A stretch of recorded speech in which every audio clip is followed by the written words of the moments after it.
What the past could tell us about the future. We appreciate you stopping by here at the Voice of College Football. Discussion, debate, and analysis with you each and every day.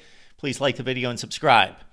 There is a 14 and also a 16-team college football playoff proposal on the table that will address different seeding opportunities and, of course, possibly buys if we go to a 14-team field. Over the next few days here at the Voice of College Football, we're going to examine what both 14 and 16 team fields would have looked like in 2014 through 2024. Yes, we've done this in the past, but keep in mind, we now have minimum requirements for conferences where the SEC and the Big Ten are demanding that they have at least 4 entries in the field. So we will address that. You might be surprised how many times those two conferences fell short of 4 bids, even in an expanded 16-team field. Also, consider the teams that will be left out. There are log jams all over the place to anticipate in the future. So we're going to size it up right here, what the matchups would have been, what the conditions, who would have been left out, and what those conference minimum levels look like 2014 through 2024. So let's start with 24, the season we just watched, and work our way backward. This past season, Oregon, of course, was the only undefeated team in college football through the regular season at 13-0. Georgia finished at number 2 as the SEC champion at 11-2.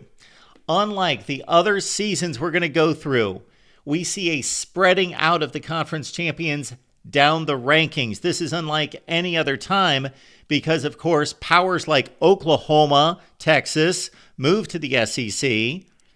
Oregon, Washington, USC, UCLA moved from the Pac-12 to the Big Ten because in the past, you're going to see almost all the conference champions are bunched up in the top 5 or 6 spots, but now we've got a spreading out and a weakening of the Big 12 and the ACC, and that's reflected in these 2024 rankings with Texas at 3, Penn State at 4, Notre Dame 5, Ohio State 6, Tennessee 7, Indiana 8, Boise State 9, SMU 10. Keep in mind, these are the rankings, not the seedings. Then we've got Bama 11. They would have made a 14 or 16 team field this past season. Arizona State is the Big 12 champion at number 12. Miami 13, Ole Miss 14, South Carolina, Clemson, and of course the Gamecocks defeated Clemson on the final weekend of the season, but Clemson went on to win the ACC championship at 10-3 in the regular season.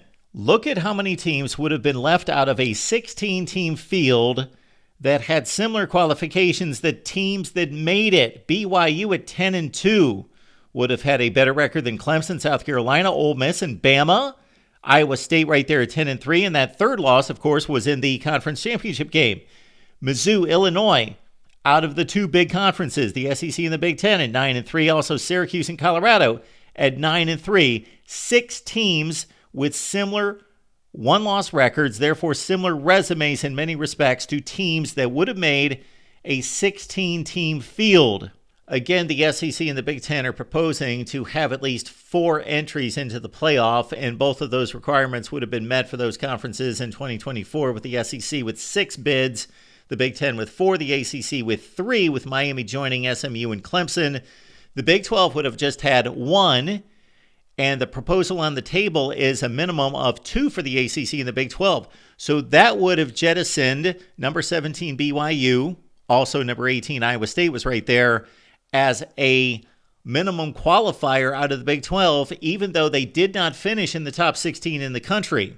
This is what the matchups would have looked like. Oregon against Clemson, a 1-16 matchup. Georgia and South Carolina out of the SEC, and Texas Ole Miss is a 3-14 matchup.